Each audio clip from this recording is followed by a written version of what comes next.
Holy Toledo. The more problems I have with this thing, I tell you. Welcome, everybody, to the After Hours Ask Chuck Bowser RCDD live stream. Had a glitch. You still there, Mike? If you are, let me know in the comments. So I set it up for 6 to 6:30 like normal. When I set it up in StreamYard, evidently I set it in StreamYard for 6:30, and there was a conflict there, and I just got it figured out. So there we go. We are now live for the last 1 minute and 13 seconds. I appreciate everybody being here today. I really do. I appreciate your patience. So the first thing I want to do is I want to say Happy Canada Day for all my Canadian brethren and sisterin that are out there today. Happy Canada Day. And for all my Americans, happy Independence Day this weekend. So got that out of the way. Now, the next most important thing we got to do is, what are you drinking? What are you drinking? So I am drinking Apple Harvest tea with this MCT oil in it. Smells like Christmas in a cup. And it is still hot even after 15 minutes of sitting there because I had poured it right before the broadcast started. So now let's talk about our acronym challenge, right? Because remember, we're doing that every time now. So let's go ahead and throw up the acronym challenge. Let's see if you know what this means. What does BBC mean? What does BBC mean? I'll give you a second to answer that while I take another sip of my tea. I'll give you a hint. It has something to do with bonding and grounding.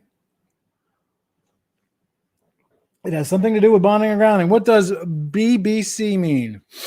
It stands for Backbone Bonding Conductor. That's the conductor that ties two closets together on the same floor. It's going to be placed every third floor and also on the top floor. Now, before I get into the questions, I want to talk about some upcoming things on the show. So number one, I'm going to start a whole new series now.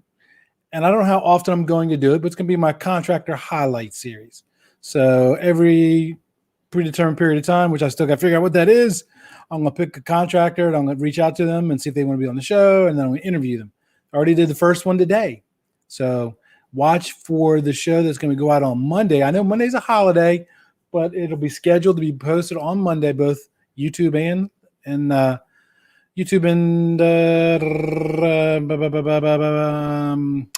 look at that. There's all my things. There we go. So, Forrest, you were the first one with the correct answer. So, of course, I did ask, what was everybody drinking, right? So, Mark is drinking water, right? Let's see what it is. Forrest, he just arrived at work, so make sure you have your coffee. Andy is drinking sweet tea. Andy, are you from the South? Are you? There's a really cool YouTube channel. What's the name of that YouTube channel, baby? Do you remember the one we watch all the time that does the funny skits? It's a Southern thing, I think, maybe. Yeah, look up. It's a Southern thing. It's absolutely hilarious. Absolutely hilarious. And broadcast bear capacity. No, it is a bonding backbone conductor. So I'm starting contractor series. I did interview my first person today. That goes up on Monday. Looking for other ones as well. If you are looking to be interviewed or be a guest on the podcast, go to bit.ly/LTC guest. bit.ly/LTC guest. There's a form there. Just go ahead and fill that out, and we'll go and do that. I also got some pretty cool interviews lined up for industry shakers. You know, I like to interview people from time to time who I think are bringing good value to this industry. And so I got two of those already lined up. And I'm also thinking about doing a tool show. Every once in a while, maybe highlight a tool or something. And I know I asked that last week, but I didn't get any feedback. So what is your feedback? And so evidently, he does watch that channel. They got some really funny stuff on that YouTube channel, by the way, right? Tell me you can say that. And I can say that because I'm married to a Southerner. Yeah, my Southern wife just said I had her permission to say that. Yep. So there you go. So again, I apologize for starting late. You can thank good old StreamYard for that. Make sure that you put your questions in the chat box. I do have some that were pre-submitted. I will keep an eye on the comments as well, just in case anybody has one. So the first one comes from John. John is a gentleman out on the West Coast in California. He's a regular on the show. I'm not surprised he's not in here tonight.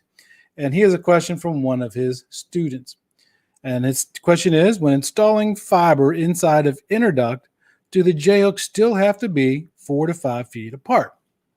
Now, for those of you who don't know what a J-hook is, it's a metal object that's bent in the shape of a J. We attach it to the wall, or we attach it to a beam clamp or some other type of device, and we put our cables inside of that. Now, it's not required by the code, but when you get into the standards, it's not quite so clear. Now, it does say the J-hooks have to be 4 to 5 feet apart, but they're really talking about for horizontal cabling. And the reason for that is because they got to be 4 to 5 feet apart, because they got all that weight of the cable in the middle that it's got to support. When you think about that fiber inside of that innerduct, the innerduct is supporting it. So does it have to be 4 to 5 feet apart? I couldn't find anything definitive that said it absolutely has to be. But I'm going to tell you right now, as a best practice, you probably want to still keep those J-hooks 4 to 5 feet apart as a best practice. And here's why. The AHJ, the authority having jurisdiction, the electrical inspector, they're used to seeing them placed every 4 to 5 feet apart. And we know who has the ultimate say on the job site when it comes to doing final inspection. That's going to be the authority having jurisdiction. So you can have less headaches if you do mount them every 4 to 5 feet apart. It doesn't have to be in J-hooks, actually. You could shoot CC27 clips into the ceiling and attach it to that. But I think J-hooks are probably a better solution for that. So the second question for tonight comes from Kathleen in Texas. And she says, I am installing cabling for a phone system in a dental office. The phone system is only using 2 pair. Can I split my 4-pair cable into 2 separate jacks? Again, that's not against code, because code is for safety, but it is against standards. The standard tells us that all 4 pair have to land on 1 jack. And the reason for that is to make sure that that cable works with every phone system out there. Every phone system out there, right? There are some phone systems that only need 1 or 2 pair. There are other phone systems that need 4 pair. For example, your VoIP systems. I got another potential interview lined up with a company that installs VoIP systems. That's going to be a cool interview, because that's, again, one of my weaknesses. So the standard says all 4 pairs should land on 1 jack. So that way, when that dental office outgrows that phone system and they want to put in a new phone system, a new Cisco VoIP system, and tie it in with their network so they can have all that fancy options, you're going to have to go back and re-terminate all those jacks. So you should put all 4 pair on 1 jack. But if you want, you can actually buy what's called a dual RJ11 splitter that you can plug into the front of the faceplate, which gives you 2 RJ11 ports. So it converts 1 RJ45 into 2 RJ11s. And then you can pull out those extra 2 pair that way and use it that way. And that way, when the customer decides they want to buy that VoIP system, all you gotta do is just disconnect that 2-way splitter. I've got to forewarn you, we are having a heck of a thunderstorm outside, and I live in the country. From time to time, it does cause my electricity to kind of, if it does that, my router resets. And if it resets, I'm cutting the show for tonight. I'm calling it a short one. Just letting you know, because I've had so many issues tonight already. It's just not even fun. So again, make sure you put your questions in the chat box. So Mark's, his favorite tool is the Pocket Ethernet tool. That's actually a pretty cool tool. I like that tool. I wish I had one that I could show everybody, but it is a pretty cool tool. So the third question for tonight is from Gerald in Boston. I wonder if I got to talk with a Boston accent to answer this question, right? And a true Boston accent, all I got to do is remove all the R's, right? Exactly. Humor sucks. I know. So he asks, can wire lube or other conductive substances increase interference or crosstalk on a cable? The answer to that is yes, it can. Oh, absolutely, yes, it can. As a matter of fact, I did a show on this with Jake Jones from Polywater back in March. I want to say it was on the beginning week of March, maybe March 1st or something like that, where we go into this in depth. But anytime you put a lubricant on a cable, especially a wet lubricant, the electron's attracted to that water, so it's going to affect it. So that's why you don't want to put on too much lubricant. as it changes from a wet state to a dry state, the performance will go back up again. Now, what you do got to be careful with, you got to make sure that you choose a cable pulling lubricant that's designed to work with the jacket on horizontal cabling, whether it's copper or fiber. One of the old tricks that we used to use is we used to use soap from the bathroom when we needed cable pulling lubricant. Well, that soap has not been tested to see how it affects the cable jacket. So don't ever use soap on a cable jacket because you don't know how that's. Plus, when that soap dries, it acts like a glue. Your pulling lubricant is actually, your good ones are going to be silicone based. And I didn't know this. I learned this when I interviewed Jake. Hi, Jake. You're probably watching. When outside plant cable, when you use lubricant, you can reflood the conduit to reactivate the pulling lubricant. Can't do that inside of a building, though, because you do, you'll have all kinds of problems, right? Hey, what's your experience with cable pulling lubricant? Put in the chat box if you've ever used soap from a bathroom as cable pulling lubricant. Just say, I have, Chuck, right? So let's see. What does Andy say? Andy says, I fell in love with my nettool.io. Nothing like configuring a Cisco switch port from your phone on top of a 40-foot lift. You should take a picture of that. That would be absolutely cool. Absolutely cool. Again, remember, put your questions in there. Start typing now. I know how some of you guys type. Dink, dink, dink, dink, dink, dink, dink. Yeah, moving on. I told you my humor sucks, right? I did mention that? Okay. So moving on. This question is from Fabian in Arizona. And it says, Chuck, I recently got my promotion. I got my promotion from the field to a project management position. Congratulations. I know that I have trouble with all of the new tasks that I have to do. What are some tips that you have for time management skills? My biggest one, and if you got a tip for time management, what you use, put it in the chat box. Right, let's share. Let's make this a learning opportunity for everybody. Here's my number one tip. Don't procrastinate. That's coming from the king of procrastinators right here. Right, I am known. Ask my wife. I am known for procrastinating. She's shaking her head. Yes. Don't ask me about the baseboards in my house and how long it's been since I haven't put them back up, or the covers for the electrical outlets when I painted the house 7 years ago. Yeah, king of procrastination. Because procrastination creates all kinds of emergencies that you've got to deal with, right? Now, so do your task and do it fast. I've got my boss fooled. He thinks he loves me because I'm always really quick to answer my emails and stuff like that. I do that because I know if I don't answer his email right then and there, I'll forget it.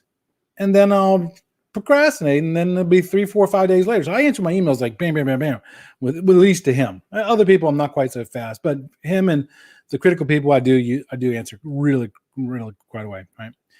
And then what you're going to do is make sure to help you stop procrastinating, take your Outlook schedule or whatever calendar program you use and block out times for certain types of events. One of the biggest time stealers, emails.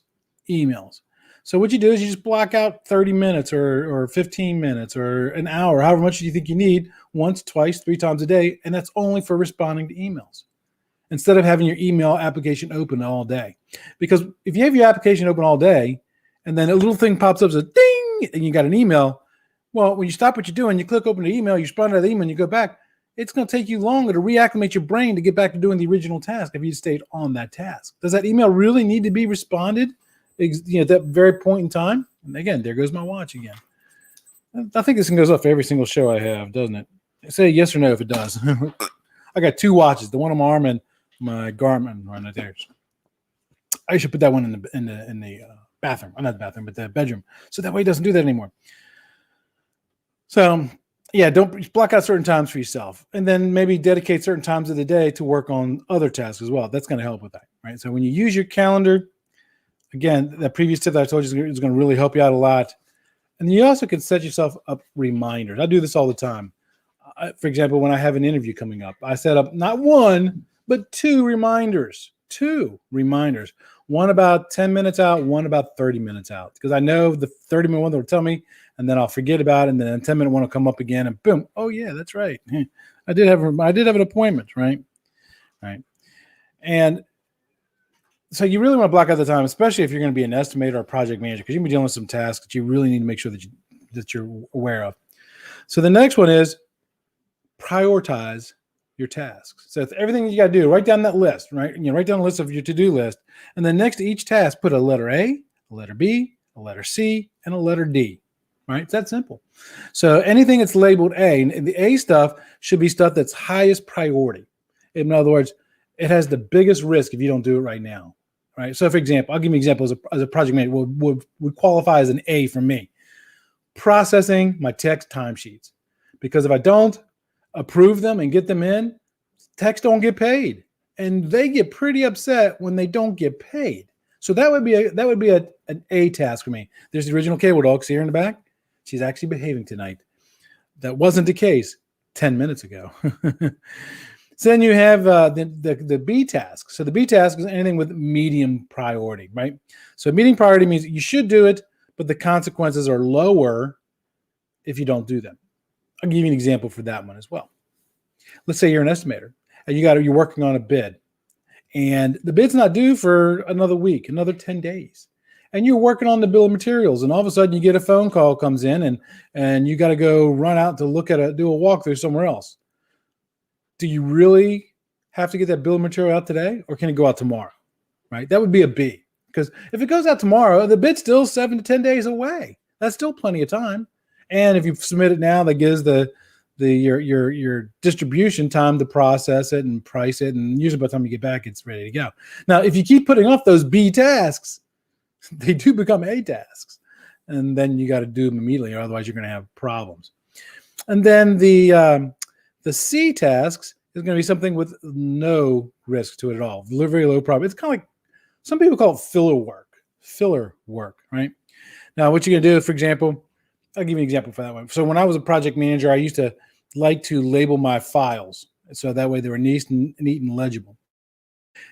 I didn't always have access to my brother labeler. There you go, Mr. Todd. There's a shout out for Brother Systems right there.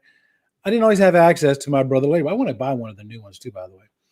And so I'd originally write them in Sharpie, and then when I can get a hold of the labeler from one of the crews, I'd bring it in and I'd label all my folders. Well, is it really a showstopper if I don't put a machine-generated label on my project file, or can the handwritten one work? Okay, so that's kind of like filler work, right? And then the D one is something that you can delegate, right? So, for example, if it's something that somebody else can do, you can delegate to them because there's low impact, or you just kind of monitor them. That's a D kind of task. So then, like I said, then you do all the A's first. Once the A's are all done, then you go to the B's. Once the B's are done, then you go to the C's. So that's another tip for time management. I happen to have my time management expert sitting next to me. Let's see if she has any recommendations. Do you have any recommendations for time management for the people on the broadcast there, my love? Calendar blocking. I already said calendar blocking. She agrees with me, calendar blocking. She is really, really good at doing calendar blocking. You already went over the quadrant method. The what method? Quadrant method. Oh, so that ABCD is called the quadrant method. Evidently, I didn't know that. Yes. Okay, go ahead. MITs. So 3 most important things, and you focus on those first. Oh, that's good. I like that one. So I've been heard that one before. There's a podcast that I listened to called Living Free in Tennessee, and the Survival Podcast. And they have this thing called, I forgot the name of it already. What's it called? The three things? MITs. So on that list, pick 3 things that you must absolutely get done today. And make sure you get those 3 things done.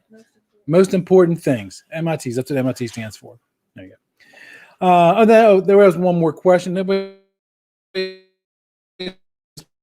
asked any questions. So nobody's asked any questions yet. And we are at about 20 minutes. So we still have some time. I got one more question. So we do have some time. So the last question I got that I actually had here was, where is it? I know I just saw it. It's from Andrea. And Andrea's in Oklahoma. And no, I'm sorry. This one came from the TDMM study group. I'm sorry. Every Tuesday night, I have a TDM study group. We're 20 people working our way through the TDMM. We just entered in the second book. And somebody had asked during that study session on Tuesday night, what are red lines? Because I had mentioned something about red lines. They asked, what are red lines? So red lines are generally going to be handwritten as-built. So when you do a project, it's usually you have one of two things. You're either given a set of prints, which actually shows the cable routes and all the stuff, or you're not given, you just given a set of prints that don't show anything.